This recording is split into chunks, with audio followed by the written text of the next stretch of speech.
Well, hello, and thanks for watching another episode of ARFCOM News, your twice-weekly dose of the finest two-way propaganda. Now, I want to start off with something today that's really close to my heart. It may not seem like a two-way issue at first, but I promise you, it's not just two-way adjacent, it is absolutely critical to the right to bear arms. This complete troglodyte who has never seen the sky voluntarily is Mike Lee.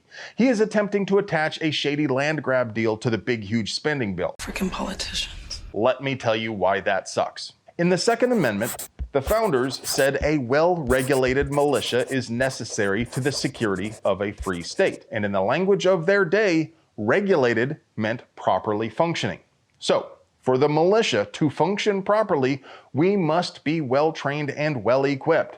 That means land nav and battle drill 1 alpha. And we also use that land for 2A adjacent activities like hunting. And without public land, creators like Hop and Brass Facts wouldn't be able to bring us based and unbiased reviews in field conditions. And finally, but you've convinced me. This land grab is universally viewed as most bogus across the political spectrum. If it gets into the big huge spending bill, even in a modified form, it could sink it. And if that happens, we won't get to take silencers and short-barreled firearms off of the NFA. I so hate you right now. But hey, maybe you think parts of BLM should be sold. I am certain there are some parcels that should be. But there is already a process to sell public land that is subject to public review. I'm not saying we can't ever sell any of our land. I'm saying we, the people, must have a say in it. To say the public outcry against Lee has been overwhelming is a gross understatement. He's been absolutely bodied in the socials, and the Senate decided his scheme doesn't pass the bird rule. So Lee promised to make some changes. Now I assure you, gentle folk, there is no timeline in which he does not screw us. So call 202-224-3121 right now and tell both of your senators not to allow any version of Mike Lee's underhanded land grab to get into the Senate reconciliation bill. We cannot allow you to do that. But hey, it would be impossible for us to produce quality two-way propaganda without sponsors. So let's pay some bills. Today's video is sponsored by EOTech. The Voodoo 3-9x32 scope. This second focal plane scope is only 6.8 inches long and is fog, water, and shock resistant. Compact, lightweight, and ideal for short to mid-range shooting. To minimize the overall length, a machine interface will adapt to the included EOTech mount or any aftermarket mini ACOG mounts. The Voodoo 3-9x32 scope is loaded with innovation, precision, and functionality to make that critical shot. And by Claim Claimers. Claim Claimers are the VA disability experts who will get you the rating you deserve. Their network of physicians and VA experts can turn your claim around in less than 2 weeks with denial rates in the single digits. That's a lot better than the 70% denial you're looking at if you file on your own. If you're a veteran, or if you know someone who is, check out Claim Claimers. So a while back, I told you good people about the deal Rare Breed made with the Justice Department. Naturally, they're just fine with that provision of the deal, so their lawsuit printer went burr, and they started aggressively pursuing patent infringement suits against other companies that make a forced reset trigger. Inevitably, that means they went after Deez Nutz.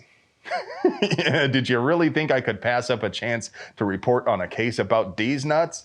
Honestly, I haven't heard of them before, but they do have the most glorious logo of all time, and they're gonna make stuffy Rare Breed lawyers say Deez Nutz like 87 gazillion times in court, and I'm here for that. Yeah, carpe Deez Nutz. I hope somebody gets video. In any case, Rare Breed alleges Deez Nutz violated their patent, but there's a 1934 patent for a forced reset trigger, which was granted before the NFA even existed. And it was for a 1911 pistol, which is interesting because not only does it present clear prior art which undermines Rare Breed's patent claim against Deez Nutz, it also very pointedly undercuts any patent claim they could have against people who make pistol FRTs. See, that same DOJ settlement requires Rare Breed to sue people who make FRTs for pistols, which is defined in the settlement as a gun that takes its ammo in the butt, like a 1911. But that puts Rare Breed in a kamikaze position if someone just makes an FRT for a 1911 on that patent. because they would be compelled to sue by the settlement and at the same time doomed to lose. But hey, I'm not a lawyer because my parents were married, so maybe I've got it all wrong. Tell me down below what I got wrong. If there is anyone I like watching lose more than Gavin Newsom and the Californistan Ministry of Justice, I can't think of them. So I am happy to report their stupid one-gun-a-month law got smacked down by the Ninth Circuit. That is particularly satisfying because this law has been around since literally last century. Literally. Literally. In the case of Nguyen versus Bonta, the Ninth Circuit looked at this steaming pile of legislative overreach and affirmed the Second Amendment doesn't just protect the right to own a gun, it also protects the right to acquire them. And in plural. The state tried to argue that this wasn't really an infringement because you could still technically own multiple guns, just one at a time, and only if you ask nicely every 30 days. And as we have seen countless times in cases invoking Bruin, the state leaned on racist 17th century laws banning trade with Native Americans to support their modern infringement. That's not just because control freaks are racist at heart, they are of course, it's also because the Bruin precedent requires states to find an historical twin in the law in question. But not only did the court find no historical twin, they couldn't even find a historical cousin. This law is the weird kid at the family reunion that nobody remembers inviting.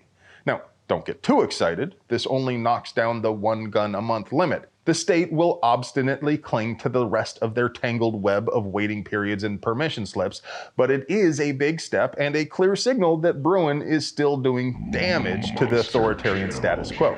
The best part? This ruling came from the Ninth Circus. You know, the ones that used to think the Second Amendment only applied to muskets stored at Lexington and Concord. So now even the Ninth Circus recognizes the right to bear arms is not a second-class right which can be circumvented by rationing schemes. And it couldn't have happened without the FPC and the SAF. So take a moment to go to firearmspolicy.org/donate or saf.org/donate and flip them some eddies. Come on, you were just gonna spend that money on a Punisher skull ejection port cover anyway. Y'all know I gave Trump, Bondi, and the DOJ a ration of shit not too long ago for hanging us out to dry on gun rights, but it seems the ship of government is slowly coming about. The DOJ filed an amicus brief in Barnett versus Raoul, which is a case out of Illinois challenging the state's so-called assault weapons ban. Not only does this brief firmly state the federal government's position is that assault weapon bans are unlawful, it also confirms that ARs are in common use for lawful purposes. In fact, the phrase common use appears in this filing 35 times. And sure, it's just a filing. The case is yet to be decided. And sure, the DOJ is still letting Matt Hoover, Chris Irvin, and Patrick Adamiak unjustly rot in prison. But at the same time, this is a profound shift from the DOJ. And now, for your moment of zen.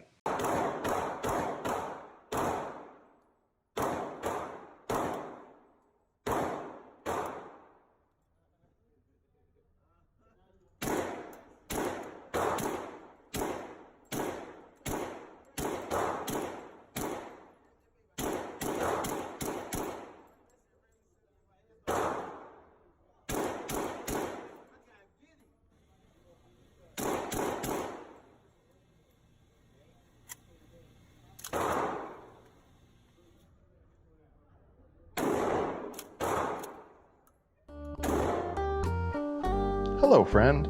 Do you like pews and pew-related things? Would you like to help us keep delivering you pure American pew propaganda at the low, low price of free? We literally couldn't pay our bills without our sponsors, so do us a solid and get yourself something nice from them. You deserve it. I love you.